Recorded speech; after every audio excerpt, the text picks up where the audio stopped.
For 25 years, SpongeBob SquarePants has been entertaining viewers with television episodes, specials, movies, and even a stage musical. That little sponge does not look like he'll be stopping anytime soon, with Paramount and Nickelodeon continuing to announce new projects. This time, his squirrel friend gets to have her name in the title with Saving Bikini Bottom, the Sandy Cheeks movie, which is now streaming on Netflix. With SpongeBob, there's an expectation you'll get something silly and wacky, but I have to say this movie really overdid it on those fronts. Saving Bikini Bottom is just relentless from start to finish, as it never stops to take a breather. So much of this movie consists of watching the characters running around and yelling, and letting those be the things that create laughs. It just pummels you with hyperactive images and gags, and I found the whole experience more tiring than enjoyable. The story they come up with is one with potential as Bikini Bottom gets kidnapped, but where they took it felt like missed potential. We cut back and forth between SpongeBob and Sandy trying to get to the science lab, and the other characters trapped there with the villains. Neither of these storylines take them to fun or interesting places. In Sandy's case, we meet her family, whose entire deal is they're circus performers from Texas. And that's it. That's all we learn about them, and I never found them to be the least bit interesting or even really enhance Sandy's character that much. SpongeBob just sort of tags along most of the time, with him usually resorting to making some attempt at a humorous remark, and I did not laugh at anything he said or did. The other Bikini Bottom residents are sort of wasted. Mr. Krabs gets probably the best deal, as he has a few okay moments as he reacts to suddenly being in this unusual place, and of course his love of money. That's often good for a few amusing jokes, but otherwise they don't do a whole lot with him. Patrick is just his usual stupid self, and Squidward gets a musical number. And that's his big moment. The character who I felt really got shortchanged was Plankton. He pops up a few times, and the movie makes it seem like he'll get in some evil shenanigans. And then he doesn't. Plankton gets probably the funniest bits in the film, but sadly his role could have been cut out without affecting the story. The villain is one I never found remotely funny or threatening or interesting.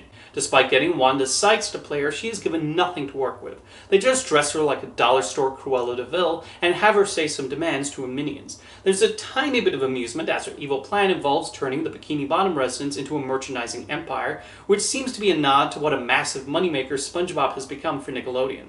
But we barely even see her plot go into action, and the potential commentary there is not really explored that much. And where they eventually take the villain is incredibly stupid. And I know some of you are thinking, it's SpongeBob SquarePants, of course it's stupid. But even for SpongeBob, I thought this was absurd and frankly embarrassing to watch. I will say the animation is decent enough. There have been a few projects with these SpongeBob characters translate to computer animation, and they continue to fit well in that style. As much as I wish the movie would slow down and take a breather, the animators certainly put the all into giving the characters a lot of bounce and energy. Otherwise, at a certain point, I just felt completely numb to it all, and the relentless antics Saving Bikini Bottom threw at me. It only runs about an hour and 15 minutes, minus the end credits, but it feels a lot longer than that.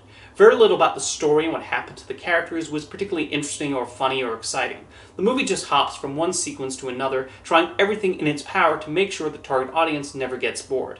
However, I got bored, as it was a bunch of candy-colored nonsense with little wit or charming humor. Looking up more information about the movie later, I found the most surprising revelation about its production to be the director. I assumed, like the previous movies, it was directed by someone who worked on the series. However, it turns out Liza Johnson is a complete newcomer to the world of SpongeBob and animation in general. She has primarily directed television shows, including The Last of Us, American Horror Story, A Series of Unfortunate Events, and What We Do in the Shadows. In fact, it was that last show that got her this job, and the episode she directed, The Curse, is a hilarious one with one of the most laugh-out-loud moments in the series.